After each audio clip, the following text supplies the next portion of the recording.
What is up, guys? Welcome back to the channel. It's Wadi here, and I have been wanting to do an arenas video for the longest, but everybody knows that arenas is just so dead, and so dead in fact that they just decided to delete the game mode entirely. So I decided to go out and get the #1 kill grinder for arenas in for an interview, just to talk about the removal of arenas and the process of grinding to #1. Anyway, guys, if you do like the video, please leave a like and consider subscribing. We'll catch you guys in the next one. Hello, I am Endorja, #1 Bloodhound in Arena. All right, there we go. I like that. How long have you been playing Apex for? Okay, so this is kind of interesting and people are surprised when I tell them this, but I was a day one player in a way, meaning when this game launched, me and my friend group at the time were hopping between Siege, Fortnite, the first Modern Warfare, 2019, I think, that one. Yeah. And then so we heard of Respawn just launching this game, like all of a sudden, like there wasn't a lot of marketing for it, so we were instantly like intrigued by it. We wanted to give it a shot, and I fell in love with the game pretty quickly, but I only played it throughout like Season 0, and I didn't come back until Season 9. Wow. Which just so happens to be when they dropped arenas, and that was just by coincidence because we were getting sick of, the games we were rotating between. Wow. So you really took a big break and then decided. What made you come back? So we came back, me and a couple buddies that we were playing the games, and we were just getting burnt out on all of them, just not having as much fun, and so we decided. I think one day we just decided in the group chat, we're like, all right. Apex or Fortnite? We're switching to one of these BRs because we were playing a lot of Modern Warfare. Yeah. And we were really into Gunfight, which was the 2v2 mode. Oh, where, yeah. It gives you random guns and you fight.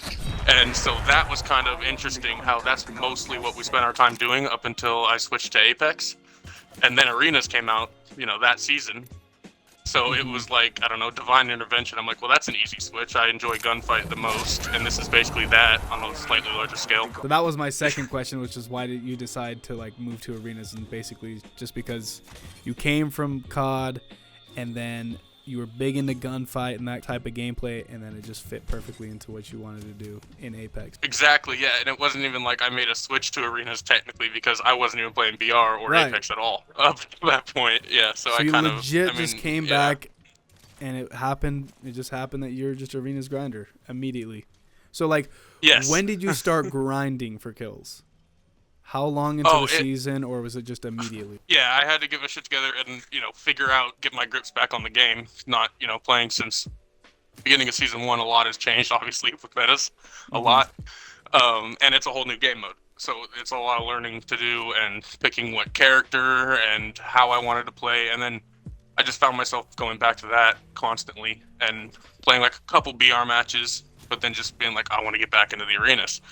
And so I kept having that feeling until I'm like, all right, this is pretty much all I'm going to play because I just love this.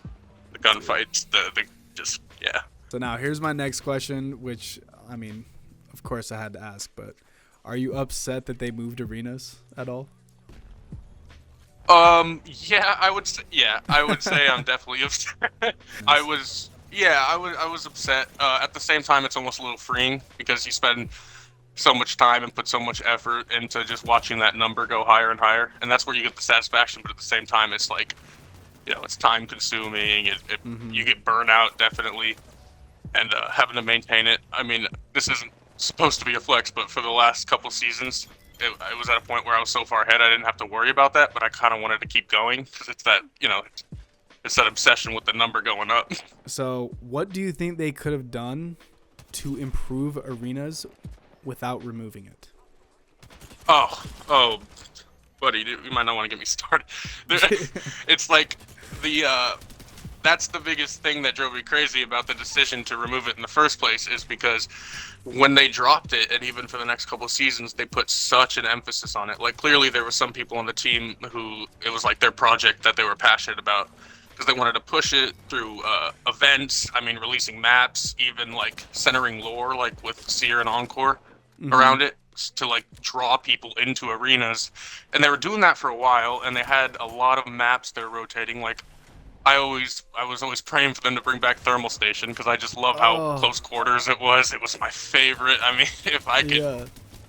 with how much better I've gotten over the seasons, if I could use that on Thermal Station, that would just make for some great games and great clips. But unfortunately, they didn't do that. They didn't bring back artillery. All those gardens, those old maps that I feel like if they had those in constant rotation, or at least like every month or so, like they were doing for a while, bringing one back, switching them out, and just like fixing things, not easy things, but obvious things like servers, cheaters, things like that, that they even have to work on in the main game, VR. But just it seems like somewhere along the way they just, fully gave up, and they made it pretty clear.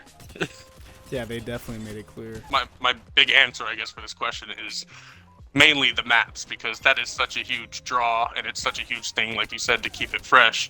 But it seems like instead of pushing new content or at least cycling through old content, they seem to try to push like events, so to force like a casual player or a BR only player to play that in order to get certain rewards or badges. And it seems people probably got like spiteful out of that, like I don't want to have to play this just to get the Yeah. rewards. So it's almost like for a while they were forcing people to play instead of doing small tweaks that would have made people want to play on their own. This is like just a side topic. I thought like a good change for arenas would be adding a death box, and so you could get an armor swap. I thought that Right. outplayability was really missing from arenas, where if it was a 1v3, like you really had to like be in a good position and play it really well because you had no armor swaps. Like I thought if they added a box and gave you the option to like armor swap, it would have been really good. But I don't know. That's just something. What do you think if they like? Would that be a good change if they had implemented that, or it was just wouldn't even matter? So that's very interesting, actually, and that is a good idea. I've thought about that as well. Yeah, so things like that, like they could have added more game modes, and that would have been a cool one, like a kind of like meshed a little bit with some VR elements, or even just implement it into regular arenas, because those shield swaps are vital for the game.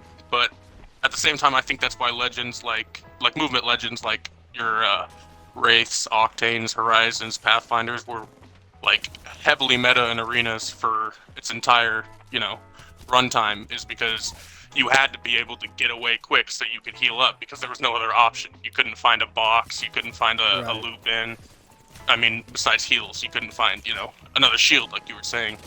So that definitely could have been a huge improvement, and maybe would have got more BR players to want to give it a shot. Why do you think arena players or the community is so toxic? I think that's maybe an opinion of mine that think they're toxic, but I do think that is not an opinion. That is an objective good. fact, my friend. Okay, Yeah, good. I just didn't want to like come off insane. mean like that. But why do you think the arenas community or arena players are so toxic? Yeah, and this is something that has come up a lot within my my close group, and we've talked about it a lot, and ways to try to remedy it with just like throwing a GG message back instead of feeding in to the the like, oh, you're trash, all these kills for what, that kind of thing. And because that's like every game you'll get that, especially when your banner looks a certain way. Yeah. Like, and that goes the same for like pred badges, even. They'll be like, pred for what, like that kind of thing. And it's like in arenas it's really focused, because it's not like you're playing with 59 other people. You're playing with your squad of 2 other people against 3, so that's really close. And I think when it's that almost intimate, it's the competitiveness skyrockets, because it really just comes down to just pure gun skill, or who can leverage on the other player at that moment. Because there's not too much game sense that goes into arenas as far as just fragging out and winning games quickly. And I think that's just, people get really upset, and I think they take it more personal when they lose, or when they beat somebody they think should have done better. Toxicity in arenas is skyrocketed compared to any other game or game mode I've played, and I think that turns a lot of people off to it. Like, they don't want to, because in their mind they're just going in to casually play, like you said, especially new players and even casual players. They're just going in to have a quick fun fight, and they're getting all these messages and getting teabagged, spam finished. They're getting their body shot. So, I love that. So it's gonna turn them off, right? I mean, it's gonna turn them off to the game mode as a whole.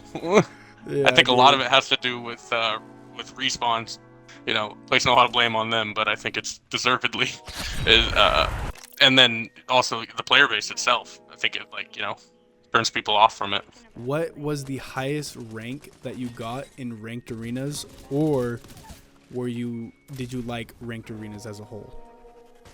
Oh, okay. Well, this is interesting for me because I would also get a lot of messages about this because of my rank or lack of. Mm-hmm. I pretty much very, very early on to arenas latched on to the kill grind. I chose that battle as the battle I wanted to take. And so I played pubs for pretty much my entire arenas career. Like there was one season, I want to say it might have been like 12 or 13 or something where I tried ranked arenas and I was still solo. I was solo queue for about my first like 35k. Right. And so I gave it a shot, and then just with the matchmaking issues, I'm playing 3-stack Preds with literal level 5 teammates as a solo queuer, and I wanted to do it solo. I got to a point of D1, one game away from Masters, which was my goal at the time, and then every game after that was what I just said, like 3-stack Preds first with me with low level, and then it just kept going down and down. And then I didn't touch ranked arenas for many seasons until this last season, actually, where I set the same goal. I wanted to, with all that experience I've gained over the seasons, try ranked arenas and go back to it and get the purple badge. The match, because I love that color. It's stupid. That's the only reason I wanted it, because I love purple. So I set that goal again for this last. I said we weren't sure if they were taking arenas, but if it was a chance, I wanted to have that badge that I wanted all along. So I did end up soloing to Masters this last season, and so that is my highest rank and like the second time I tried ranked in general. Do you think that arena pred is an impressive achievement?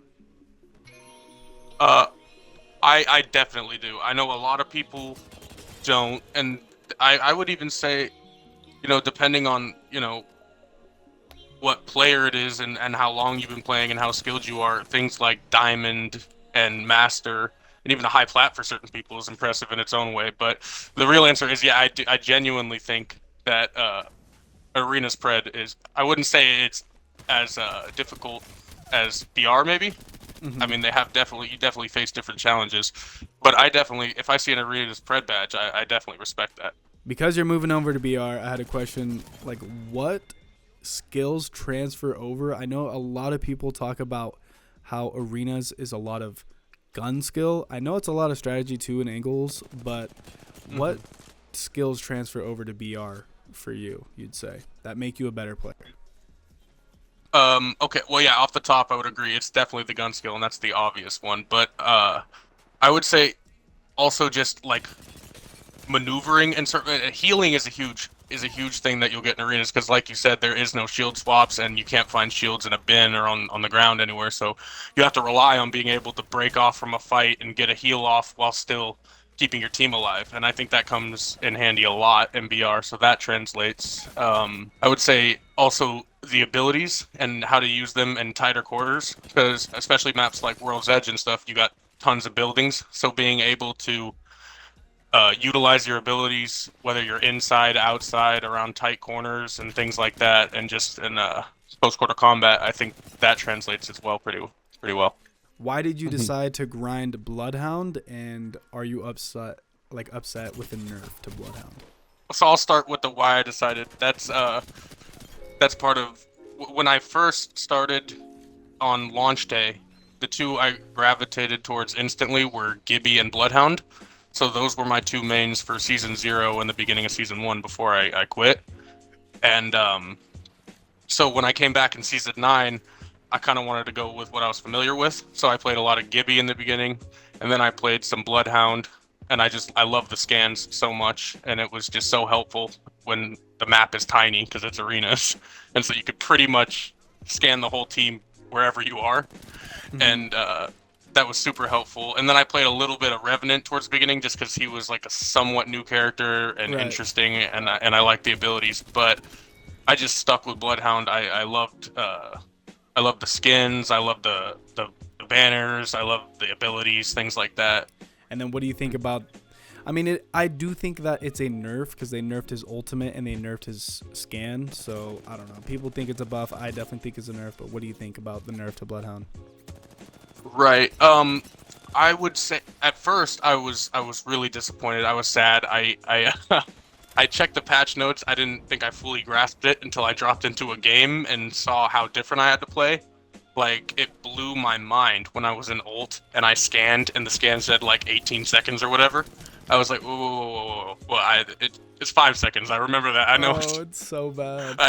Yeah, I was like, my favorite part about Bloodhound is that I can move super fast and keep that scan going, so you can keep that, pump of radar going. Mm-hmm. And so that was the biggest hit in my opinion, was what they did to the ult. But I definitely can't fully complain until I study the kit more, because there are a lot of things like if you scan one of the White Ravens, you get your tactical back right away, so it's like a free scan. Right. And then there's that you can still keep the ult extended, and there's other things about it that I haven't fully learned yet, and a lot of that has to do with me wanting to start fresh and switch to Valk, so I haven't even really given it much thought. I for the most part retired Bloodhound with arenas. I think you kind of already answered it, but what's next for you? Like, are you going to be kill grinding, or are you just now finally taking a rest and just playing when you want to, or what's next for you?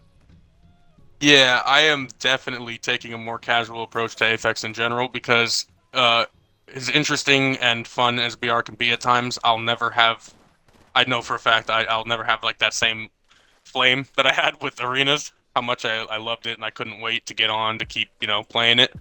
But there's still room to have fun, just play with friends casually, maybe just try to rack up some kills on legends I haven't played much, like Valkyrie, things like that. So just like definitely more casual. I've been playing a lot of Tetris lately, so that'll tell you. That. Yeah, that's great. Yeah. What's your favorite arenas meta? Oh, L-Star. L-Star meta. Oh my goodness. All right. Yeah. Least favorite arenas meta? Devo hammers. Ooh. Favorite arenas loadout? Flatline Mozam. Favorite arenas map? Drop off. Least favorite arenas map? Habitat. Habitat is pretty bad. Yeah. And then last one is, what is your sensitivity? I don't do any LC or anything like that. It's just I keep the classic, so I don't do like steady or linear or any of that. So it's just classic. It's pretty much all regular, and then the sense is 7.5. Well, guys, that was all I got from the boy in Georgia. I will leave a link below to his Twitch. He does stream, so go support him over there if you guys want to. And I hope you guys enjoyed watching this video. Anyway, thank you for all the support. I will catch you guys in the next one. Cheers.